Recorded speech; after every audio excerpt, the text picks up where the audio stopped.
এটা পরিষ্কার, নোয়াখালী সমৃদ্ধশীল এলাকা, বাংলাদেশকে অর্থনীতির যে চাবিকাঠি, নোয়াখালী গুরুত্বপূর্ণ ভূমিকা রাখে।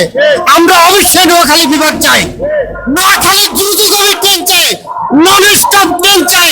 নোয়াখালীতে আমরা আসা যাওয়ার জন্য দ্রুতগামী একটা ট্রেন চাই এবং সেটা নন স্টপ হতে হবে।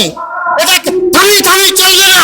নোয়াখালীর মানুষ পৃথিবী জুড়ে কোথাও থামিয়ে চলে না।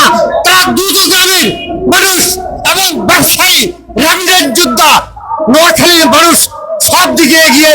আমরা অবশ্যই নোয়াখালীর মানুষ বিভাগ চাই, যে নোয়াখালী জেলা সমিতির নেতৃত্বে এই নোয়াখালী বিভাগ হবে।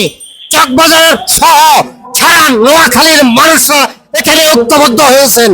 আমরা নোয়াখালীর বিভাগ অবশ্যই দাবি করছি। এটি যৌক্তিক, এটি অযৌক্তিক কোনো কিছু নয়। বাংলাদেশের সর্বাধিক একটা এলাকা, প্রাচীন এলাকা, প্রাচীন দেশ নোয়াখালী, সারা পৃথিবী জুড়ে মানুষগুলো ছড়িয়ে ছিটিয়ে আছে। আমরা অবশ্যই নোয়াখালী বিভাগ চাই।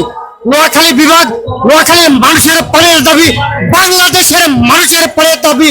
শাসকদেরকে আমরা বলতে চাই, নোয়াখালীর বিভাগের বিকল্প কিছু নাই। অবশ্যই নোয়াখালীর মানুষ 40 থেকে 50 লক্ষ মানুষ, নোয়াখালী, লক্ষ্মীপুর, ফেনী সহ সকলে আমরা ঐক্যবদ্ধ একই কাতারে দাঁড়িয়েছি। অবশ্যই আমরা নোয়াখালী বিভাগ চাই। নোয়াখালী বিভাগ হবে এই দেশের মানুষের প্রাণের দাবি।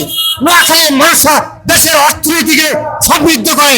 নোয়াখালীর মানুষরা রেমিটেন্স যোদ্ধা। নোয়াখালীর মানুষরা বাংলাদেশকে এগিয়ে নিতে সাহায্য করে।